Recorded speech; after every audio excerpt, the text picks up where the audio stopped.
नमस्कार, स्वागत है आप सभी का डीडी न्यूज के इस खास बुलेटिन एक्सप्रेस 100 में, जहां हम आपके लिए लेकर आते हैं राजनीति, मनोरंजन, देश, दुनिया, खेल और व्यापार जगत की सभी बड़ी खबरों को एक्सप्रेस यानी कि फटाफट अंदाज में। मैं हूं आपके साथ भावना नैयर। तो देखिए खबरें तेज रफ्तार से। राष्ट्रपति द्रौपदी मुर्मू ने उपराष्ट्रपति जगदीप धनखड़ के इस्तीफे को स्वीकार कर लिया। राज्यसभा सांसद घनश्याम तिवारी ने सदन को उपराष्ट्रपति के त्यागपत्र की जानकारी दी। वहीं प्रधानमंत्री नरेंद्र मोदी ने जगदीप धनखड़ के उत्तम स्वास्थ्य की कामना की है। वहीं आज संसद के मानसून सत्र का दूसरा दिन है। दोनों सदनों की कार्रवाई सुबह 11 बजे शुरू हुई, लेकिन विपक्ष के हंगामे के कारण राज्यसभा की कार्रवाई दोपहर 2 बजे तक के लिए स्थगित कर दी गई है। विपक्षी दलों के सदस्यों ने आज राज्यसभा में बिहार में मतदाता सूचियों के विशेष गहन पुनरीक्षण और राज्यसभा के सभापति जगदीप धनखड़ के अपने पद से अचानक इस्तीफा देने जैसे मुद्दों पर चर्चा कराने की मांग को लेकर हंगामा किया।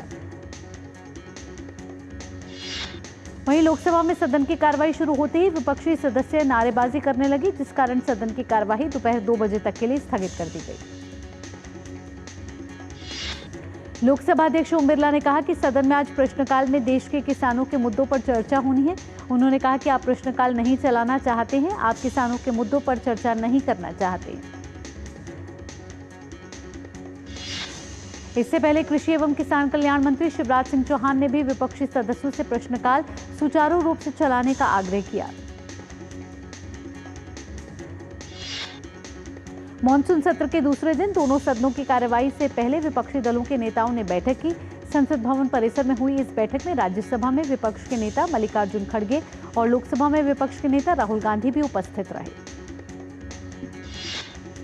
भाजपा सांसद जगदंबिका पाल ने लोकसभा में ऑपरेशन सिंदूर पर 16 घंटे की चर्चा पर कहा, सरकार विपक्ष के सभी प्रश्नों का जवाब देना चाहती है। उन्होंने कहा, पूरे विश्व ने भारत के सैन्य के शौर्य को देखा है।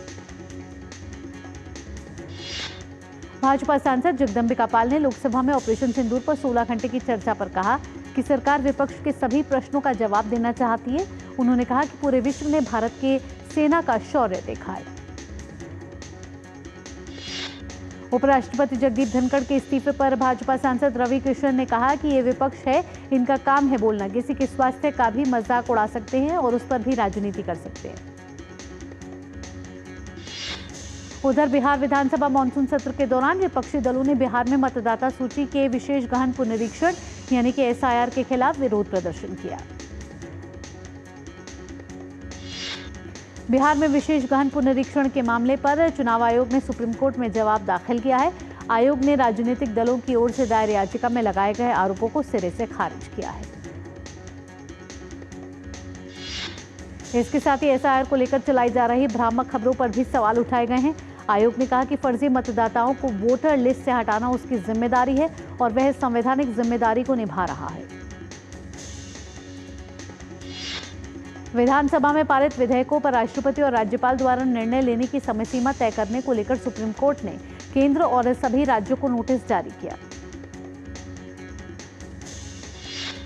अदालत ने सभी पक्षकारों को अगले हफ्ते तक जवाब दाखिल करने को कहा। सीजेआई ने कहा कि अगस्त के मध्य में कोर्ट मामले की सुनवाई करेगा। मुंबई सीरियल ब्लास्ट मामले में सभी 12 आरोपियों को बरी किए जाने के फैसले के खिलाफ महाराष्ट्र सरकार ने सुप्रीम कोर्ट का रुख किया है।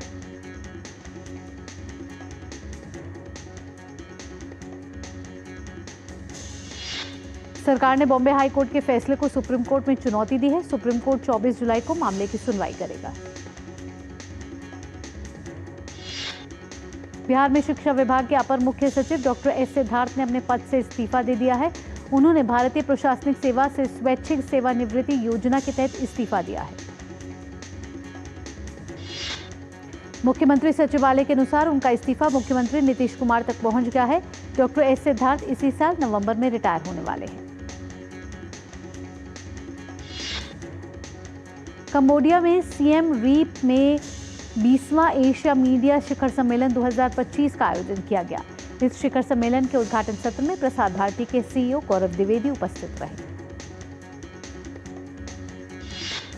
अपने संबोधन में उन्होंने कहा कि एक ऐसा अनूठा मंच है जहां विचारों का आदान प्रदान होता है और नई साझेदारियां बनती हैं।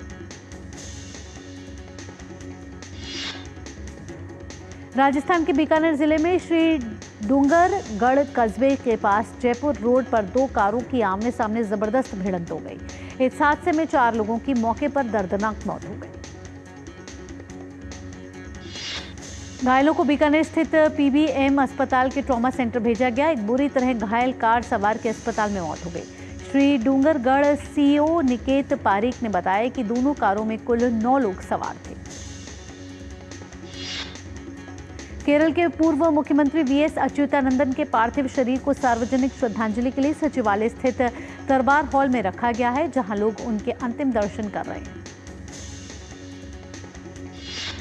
पूर्व मुख्यमंत्री को श्रद्धांजलि देने के लिए भीड़ उमड़ रही है। वीएस अच्युतानंदन लंबे समय से बीमार चल रहे थे और अस्पताल में भर्ती थे। सोमवार को प्रदेश के पूर्व मुख्यमंत्री ने 101 साल की उम्र में दुनिया को अलविदा कह दिया।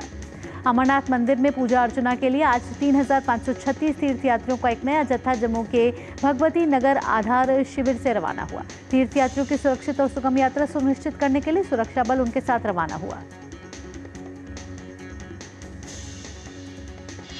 कुल तीर्थयात्रियों में से 2286 ने पारंपरिक पहलगाम मार्ग चुना, जबकि 1250 ने छोटे लेकिन अधिक ढलान वाले बालटाल मार्ग को चुना है।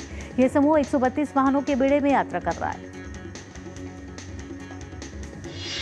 भारतीय अंतरिक्ष अनुसंधान संगठन यानी कि इसरो एक बार फिर स्पेस में नया कीर्तिमान रचने जा रहा है। दरअसल इसरो नासा के साथ मिलकर मानव इतिहास का सबसे ताकतवर सैटेलाइट प्रक्षेपित करने की तैयारी में है। इस मिशन को निसार का नाम दिया गया है। इसरो की ओर से दी गई जानकारी के मुताबिक निसार 30 जुलाई को शाम 5:40 पर सतीश धवन अंतरिक्ष केंद्र श्रीहरिकोटा से लॉन्च किया जाएगा। सावन के पवित्र महीने में कांवड़ यात्रा की विशेष रौनक दिखाई दे रही है। शिव भक्तों में भरपूर उत्साह देखा जा रहा है। राजधानी दिल्ली और उत्तर प्रदेश के बॉर्डर पर कांवड़ियों के लिए विशेष प्रबंध किए गए हैं। उत्तर प्रदेश के मुजफ्फरनगर में कांवड़ियों ने ऑपरेशन सिंदूर की थीम पर झांकी तैयार की है। झांकी लोगों के लिए आकर्षण का केंद्र बनी हुई है। गाजियाबाद में कांवड़ यात्री पवित्र गंगा जल लेकर वापस लौट रहे हैं। बम बम भोले के जयकारों के साथ लौटे इन कांवड़ियों का उत्साह चरम पर था। अयोध्या के हनुमानगढ़ी मंदिर में भगवान के दर्शन करने के लिए भक्तों की भीड़ उमड़ी। भक्त कतारों में लगकर अपनी अपनी बारी का इंतजार कर रहे हैं। जम्मू कश्मीर के पुंछ में डीजीपी जम्मू कश्मीर, आईजीपी और सीआरपीएफ के अधिकारियों ने बाबा बूढ़ा अमरनाथ का दौरा किया। अधिकारियों ने बाबा बूढ़ा अमरनाथ यात्रा की सुरक्षा व्यवस्था की समीक्षा की। हरियाणा में आज सुबह भूकंप के झटके महसूस किए गए। राष्ट्रीय भूकंप विज्ञान केंद्र के अनुसार आज सुबह लगभग 6 बजे रिक्टर स्केल पर 3.2 तीव्रता का भूकंप आया। विदेश राज्य मंत्री पवित्रा मार्गरेटा अपने एस्वातिनी और लेसोथो की आधिकारिक यात्रा पर है। इस दौरान उन्होंने लेसोथो के श्रम और रोजगार मंत्री सेलिसो बुखोसी से मुलाकात की और भारत लेसोथो के द्विपक्षीय संबंधों के विस्तार पर चर्चा की। पवित्रा मार्गरेटा ने लेसोथो के शिक्षा और प्रशिक्षण मंत्री एंटोई रापापा से भी मुलाकात की। इसी के साथ पवित्रा मार्गरेटा 23 से 25 जुलाई 2025 तक दक्षिण अफ्रीका का दौरा भी करेंगे।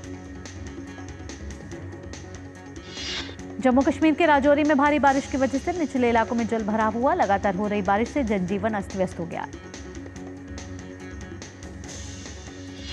मौसम विभाग के मुताबिक जम्मू कश्मीर में भी आज और कल भारी बारिश जारी रहने की आशंका है। इसके मद्देनजर जम्मू कश्मीर के कई जिलों में कम से कम मध्यम स्तर की बाढ़ की आशंका जताई गई है।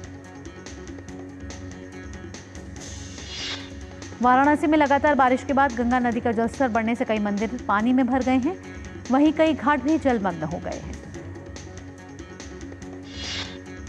उत्तराखंड में बारिश थमने का नाम नहीं ले रही है। राज्य के अधिकांश जिलों में भारी बारिश से जनजीवन प्रभावित हो रहा है। मौसम विज्ञान केंद्र ने देहरादून, उत्तरकाशी, टिहरी और रुद्रप्रयाग जिलों के लिए ऑरेंज अलर्ट जारी किया है। वहीं नैनीताल, बागेश्वर और पिथौरागढ़ के लिए येलो अलर्ट घोषित किया गया है। इन क्षेत्रों में कहीं कहीं भारी बारिश और गरज के साथ बिजली गिरने की आशंका जताई गई है। तेज बारिश के पूर्वानुमान को देखते हुए टिहरी जिले में आज सभी सरकारी और निजी स्कूलों के साथ ही आंगनबाड़ी केंद्रों में अवकाश घोषित किया गया है। राज्य में लगातार हो रही बारिश से जगह जगह भूस्खलन और मलबा गिरने की घटनाएं सामने आई हैं, जिससे कई सड़कें बाधित हुई हैं। इससे आम लोगों की आवाजाही में भारी दिक्कतों का सामना करना पड़ रहा है। प्रशासन ने लोगों से अपील की है कि वे मौसम विभाग के निर्देशों का पालन करें, अनावश्यक यात्रा से बचें और सावधानी बरतें। हालात पर लगातार नजर रखी जा रही है और संबंधित विभाग राहत कार्य में जुटे हुए हैं। हिमाचल प्रदेश की मंडी में पिछले 48 घंटे में हुई भारी बारिश और भूस्खलन के चलते मनाली चंडीगढ़ हाईवे में दवाड़ा के पास मार्ग अवरुद्ध हो गया है। कल से अवरुद्ध इस मार्ग पर कई गाड़ियां फंसी हुई हैं। जिले में आज भी भारी बारिश की चेतावनी जारी की गई है। ऐसे में मार्ग को साफ करने और फंसी हुई गाड़ियों को निकालने के कार्य में देरी की आशंका जताई जा रही है। वहीं लगातार हो रही बारिश से हिमाचल प्रदेश में भारी बारिश और जगह जगह भूस्खलन के कारण जनजीवन बुरी तरह से अस्त व्यस्त हुआ है। मुंबई के कई हिस्सों में बारिश हुई है। एक तरफ जहां बारिश से मौसम सुहावना हो गया है, वहीं दूसरी ओर कई जगहों पर जलभराव भी देखा गया है। उधर राजधानी दिल्ली में भी झमाझम बारिश हुई। शहर के कई हिस्सों में जलभराव देखने को मिला और लोगों को आवाजाही में दिक्कतों का सामना करना पड़ा। एक्सप्रेस 100 में वक्त हो चला एक छोटे से ब्रेक का। ब्रेक के बाद भी रफ्तार भरी खबरों के सिलसिले को रखेंगे जारी। जब धरती चीर कर निकलता है लोहे का पत्थर और मिलता है मोंगिया के जोश से, फिर तपता है, पिघलता है और बनता है फौलाद। अब होता है सरिया सारी खूबियों के साथ। मोंगिया स्टील, मजबूत देश का मजबूत सरिया। टाइम पे खा लेना और प्लीज बाइक धीरे चलाना जी। और ये तुम्हारी सेफ्टी के लिए। अरे एक बात तो रह गई। LIC ये हमारी सेफ्टी के लिए। दिल की सुनो, LIC चुनो। LIC हर पल आपके साथ।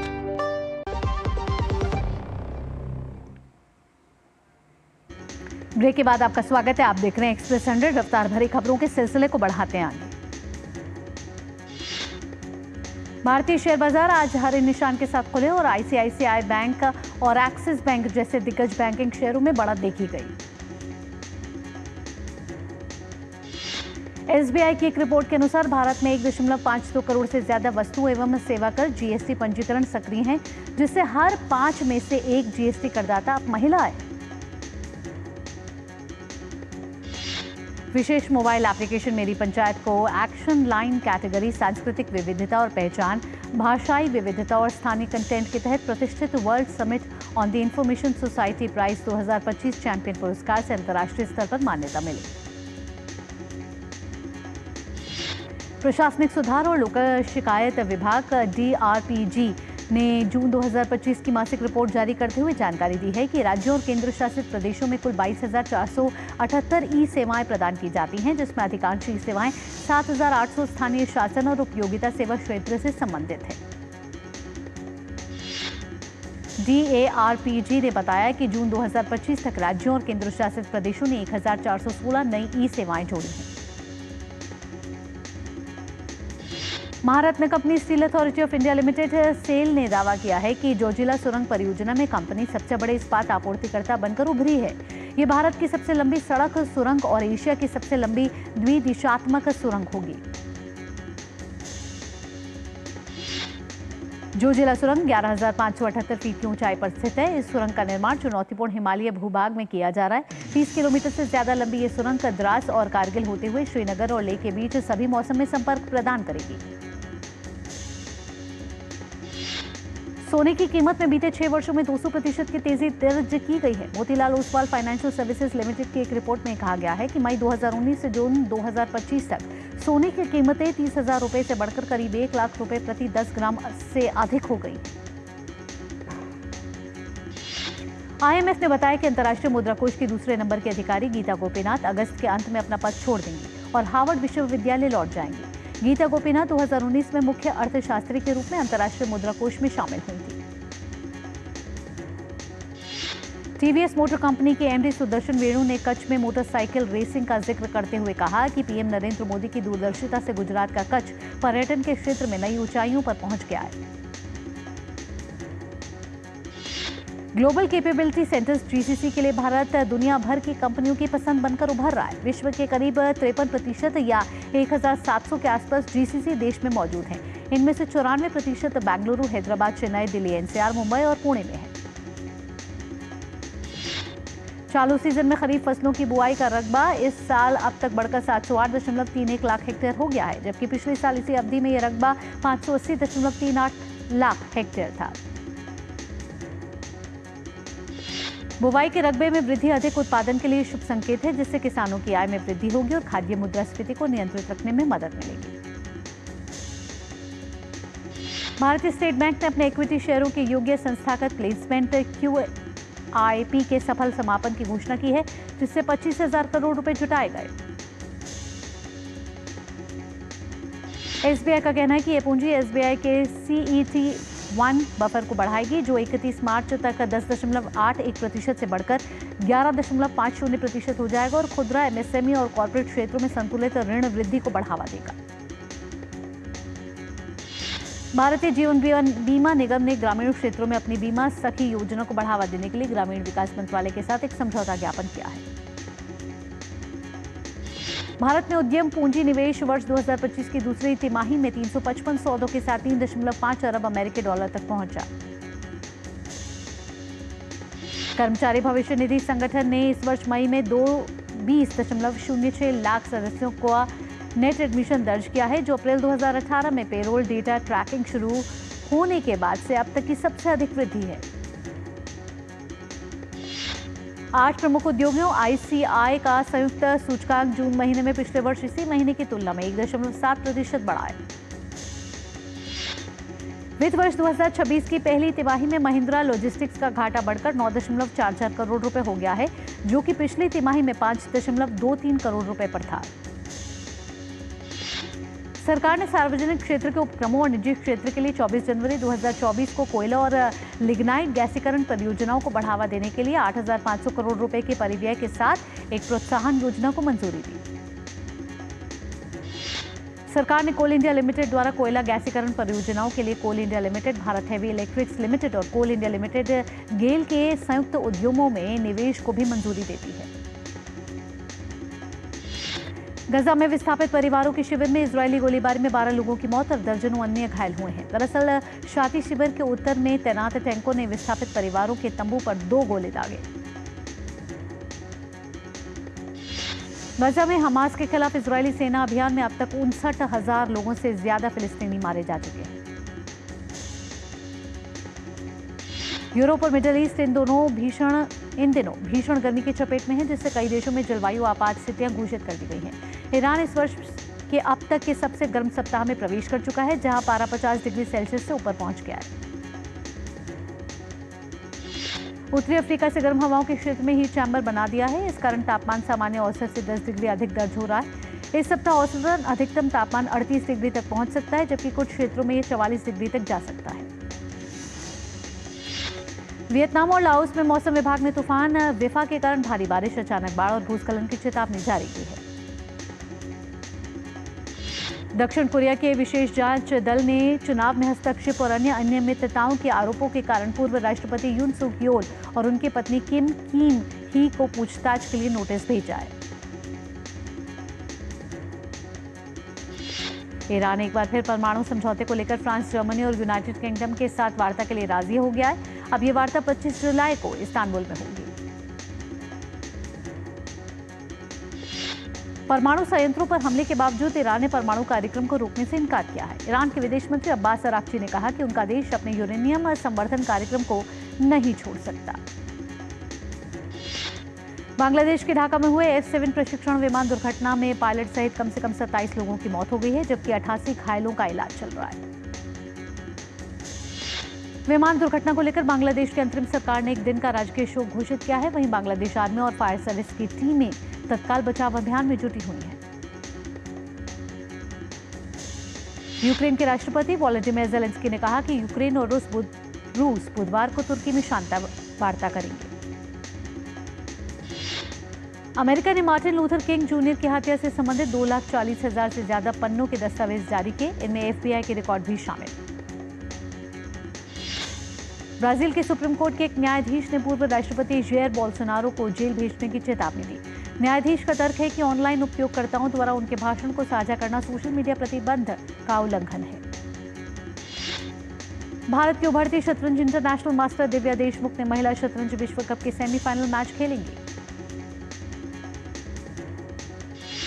इससे पहले क्वार्टर फाइनल मैच में दिव्या ने अपने से बेहतर रैंकिंग वाली हमवतन खिलाड़ी डी हरिका को टाई ब्रेक में 2-0 से हराकर अंतिम 4 में प्रवेश किया था। FIDE महिला विश्व कप के एक अन्य सेमीफाइनल मुकाबले में भारत के कोनेरू हम्पी का सामना शीर्ष वरीयता प्राप्त चीन की लेई टिंगजी से होगा।